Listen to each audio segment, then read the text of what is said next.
देशवे त्याला फोन लावायचा आहे का? हे बघा, हे धम्मगिरीचं गेट आहे. त्याच्या उजव्या बाजूला ऑफिस आहे आणि डाव्या बाजूला डायनिंग एरिया.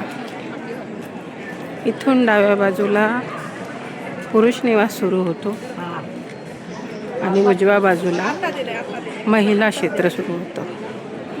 आता आपण महिला क्षेत्राकडे जाते.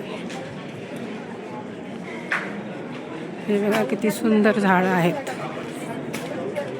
सगळीकडे फुलं, झाडं, खूप छान वातावरण आहे इथे. आणि तुम्हाला मी आता एक नवीन प्रकारचं झाड दाखवत आहे. हे बघा, या झाडाला मुळं आलेले आहेत सगळीकडे. बघा, त्याचं नाव माहिती नाही मला, पण खूपच सुंदर आहे.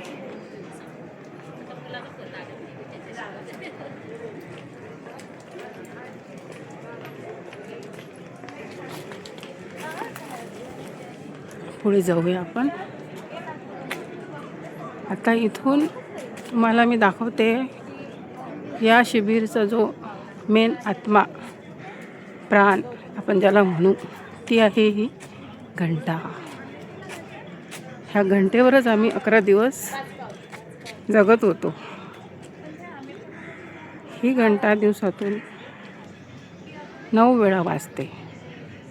सकाळी 4ला आपल्याला जागवण्यासाठी. बघा, तो माणूस बसलेला आहे, तो आता 11 वाजता वाजेल ही घंटा. आणि 9 वेळा ही दिवसातून वाजते. 4 सेशन असतात दिवसाचे, 4:30 ते 6:30, 8 ते 11, 1 ते 5 आणि 6 ते 9 अशी ती सुरुवातीला आणि शेवटी अशी 8 वेळा वाजते. आता आपण पुढे जाऊया. तुम्हाला मी इथला परिसर दाखवते.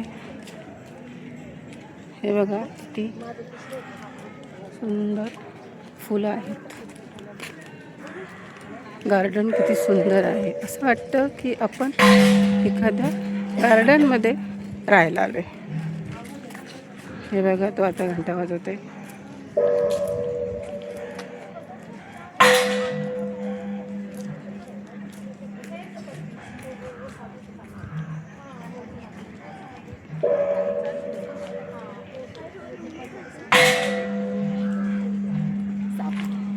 बघितला, इथून सुरू होतो रेसिडेन्शियल एरिया आपला लेडीजचा.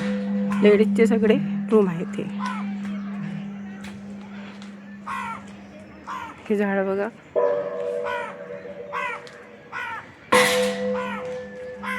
दोन झाड एकमेकांमध्ये गुंफलेले आहेत.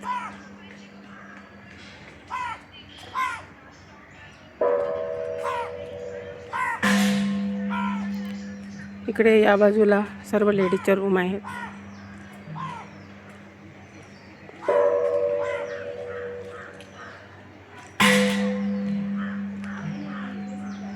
हे बघा, किती सुंदर देखावा इथे बनवलेला आहे. आणि हे मी तुम्हाला झूम करून दाखवते. हे इथे पावसाचं पूर्ण पाणी साठवलं जातं. खूप मोठं तळं आहे, हे बनवलेलं आहे आर्टिफिशियल. सगळं पाणी यूज होतं इथे. पावसाचं साचून ठेवतात आणि त्याच्यावर प्रक्रिया करून ते वापरतात. मग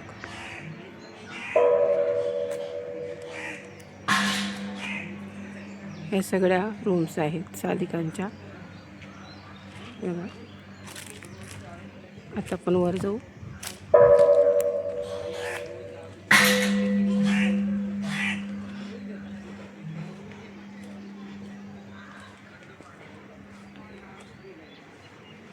किती सुंदर गार्डन आहे.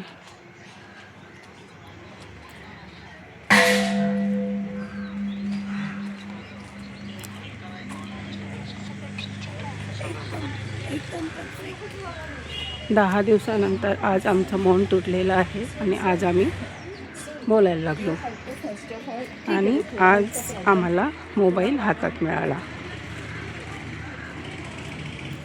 इथे आर्यमौन पाळायचं असतं. आर्यमौन म्हणजे की तुम्ही बोलू शकत नाही, कोणाला बघू शकत नाही, आय कॉन्टॅक्ट करू शकत नाही, हसू पण शकत नाही. तुम्हाला खाली बघूनच चालावे लागते. आता हे बघा, हे सगळ्या रूम आहेत. आता आपण पागोडाकडे आणि धम्म हॉलकडे जातो. हे सगळी पाण्याची व्यवस्था केलेली आहे जागोजागी. खूप स्वच्छ आणि निर्मळ आणि पवित्र वातावरण आहे इकडे.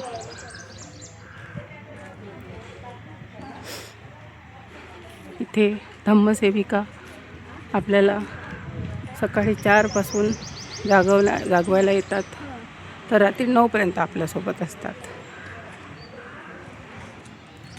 आपल्याला काही त्रास झाला किंवा काही लागत असलं तर आपण त्यांच्याशी बोलू शकतो, फक्त बाकी कोणाशीच बोलू शकत नाही. आता आपण आलेलो आहे, हे बघा, हे आहे श्री सत्यनारायण गोयंका यांचं रेसिडेन्स.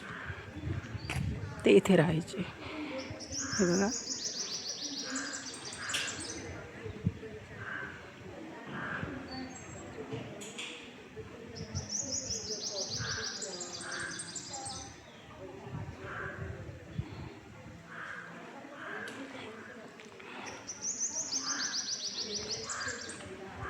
ही माझी मैत्रिणी येत आहे, पुण्याची आहे ती. आमची पहिल्याच दिवशी मैत्री झाली.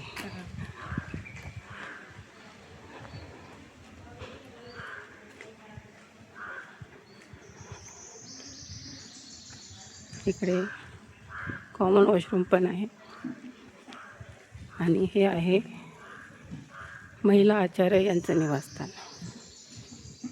जे आपल्याला विद्या शिकवतात.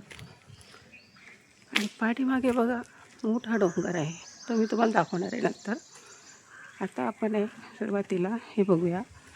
इथलं सगळ्यात मेन जे आहे ते म्हणजे पगोडा. आतमध्ये जाणं अलाव नाही आहे, आपण बाहेरूनच बघू.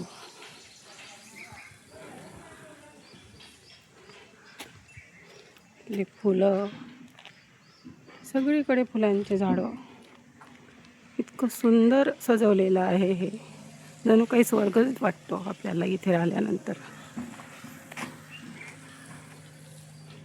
आता हे आहे मेन पगोडा. ह्याच्या आतमध्ये 3x5 सेल आहेत, म्हणजे त्याला शून्यागार म्हणतात. आपण त्याच्यामध्ये ध्यान करायचे असते. आधी आपल्याला 3 दिवस हॉलला सर्वांसोबत ध्यान करायचे असते आणि 4थ्या दिवशीपासून आपल्याला ते सेल अलॉट करतात. हे बघा, ह्याच्या आतमध्ये खाली सगळे शेल आहेत. आणि ही आहे पगोडाच्या वरची ही घंटा. छोट्या छोट्या घंटा आहेत. जेव्हा आपण सेलमध्ये असतो तेव्हा फक्त ह्या घंटीचा छोटा बारीक आवाज आपल्या कानात घुमत राहतो, नाहीतर कसलाच आवाज इथे येत नाही. एकदम शांतता असते आतमध्ये.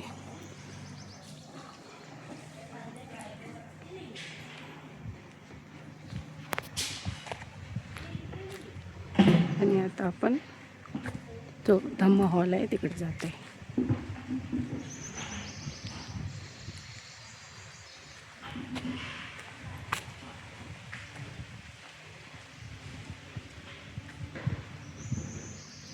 उजव्या बाजूला हा धम्म हॉल आहे.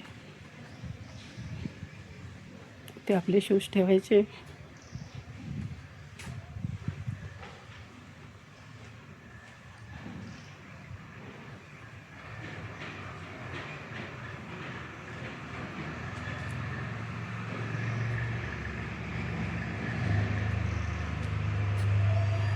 बाहेरून दाखवतो तुम्हाला, दिसणार नाही बहुतेक.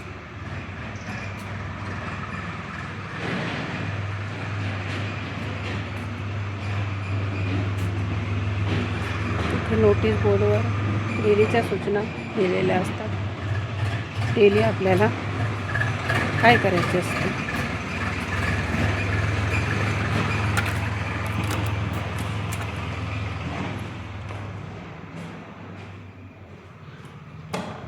आणि हा आहे हॉल, जिथे सामूहिक साधना केली जाते बसून. आणि ते आहे श्री गोयंकाजी यांचं स्थान, जिथे ते बसायचे आणि सगळ्यांना साधना शिकवायचे. हे आसन आहेत सगळे. ह्या आसनाचं एक वैशिष्ट्य म्हणजे आपल्याला पहिल्या दिवशी आसन अलर्ट केलं जातं आणि त्याच आसनावर आपल्याला 10 दिवस बसायचं असतं. त्यामुळे त्याच्यावर आपला नंबर असतो, नाव असतं, रूम नंबर असतो. कोणी जरी अब्सेंट असलं तरी त्या नावावरनं कळतं आणि सेविका त्यांना त्यांच्या रूममध्ये जाऊन लगेच बोलावून आणतात.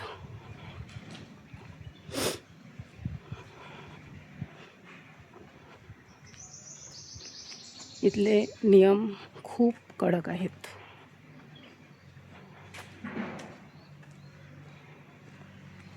सकाळी 4ला आपली साधना सुरू होते तर रात्री 9 वाजेपर्यंत.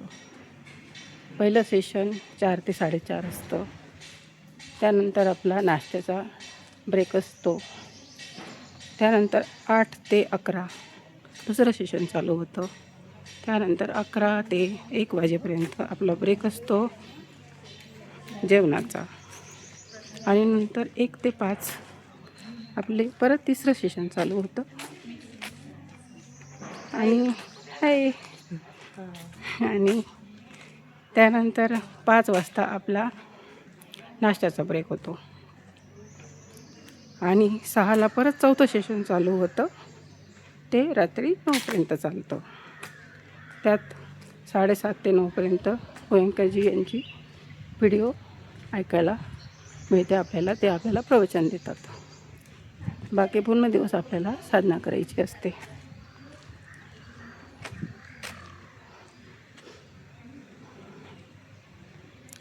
आता मी तुम्हाला पाठीमागचा एरिया दाखवते. हे सगळे साधिकांचे रूम आहेत. पाठीमागे खूप मोठा डोंगर आहे, म्हणजे डोंगराच्या काठीच धम्मगिरी वसलेला आहे.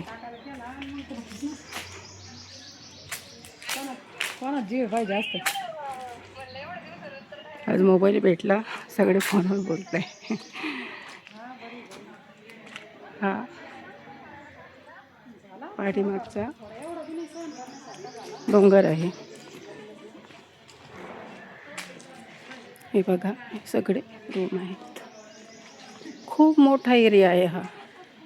आणि हे नवीन कंस्ट्रक्शन पण चालू आहे या बाजूला. अजून नवीन रूमची व्यवस्था होणार आहे, म्हणजे जास्तीत जास्त साधक साधना करू शकशील. हे बघा पाठीमागे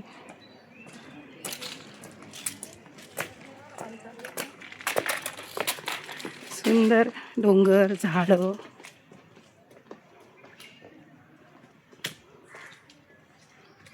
एकदम निसर्गरम्य ठिकाण आहे. या निसर्गामुळे खरं तर घरातल्या लोकांची आठवण येत नाही.